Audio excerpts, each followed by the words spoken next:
ஒரு வாரத்துக்கு முன்னாடி போட்ட வீடியோ ஃபீல்ட ரிசல்ட் பாத்திரலாமா? உங்கள் ஏகேஆர் அக்ரி இன்னைக்கு எங்க வந்திருக்கோம் பாத்தீங்கன்னா, நெல் ஃபீல்டுக்கு தான் வந்திருக்கோம்.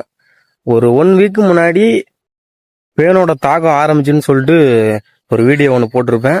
என்னென்ன மருந்து கொடுக்கணும்னு சொல்லிட்டு அதை நீங்க ஒரு 2 வீடியோ முன்னாடி இல்லை ஒரு வீடியோ முன்னாடியே செக் பண்ணி பார்த்தீங்கன்னா தெரியும் என்ன மருந்து கொடுத்துருப்போம் சொல்லிட்டு. மருந்து அடிச்சு கரெக்டா ஒரு வாரம் இருக்கும். அந்த ஃபீல்டுக்கு தான் இப்போ நம்ம வந்திருக்கோம். பயிர் முன்னாடி எப்படி இருந்தது, இப்போ எப்படி இருக்கு, அந்த அந்த அதோட ரிசல்ட்டை தான் இப்போ நான் உங்களுக்கு காட்ட போறேன். எவ்வளவு சின்னதா இருந்த பயிர் இப்போ எப்படி இருக்குது பாருங்க. இந்த மஞ்சள் கலரா இருக்கிறது எல்லாமே பேன் தாக்குனது. இப்போ புது சோலையை தான் நம்ம எடுத்து பார்க்கணும். புது சோலையில எந்த ஒரு பேனோட தாக்கமுமே கிடையாது.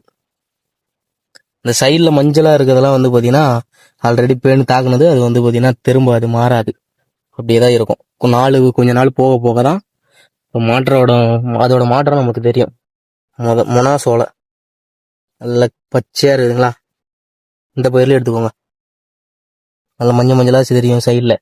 இதே மொனா சோலையை எடுத்து பார்த்தீங்கன்னா நல்லா பச்சையா இருக்கும். இதுதான் நம்மளோட ரிசல்ட். இது போன்ற விவசாயம் சம்பந்தப்பட்ட பதிவுகளுக்கு நம்மளோட சேனலை மறக்காம ஃபாலோ பண்ணி வச்சுக்கோங்க. உங்களுக்கு தெரிஞ்ச விவசாயிகளுக்கு ஷேர் பண்ணி விட்டுருங்க.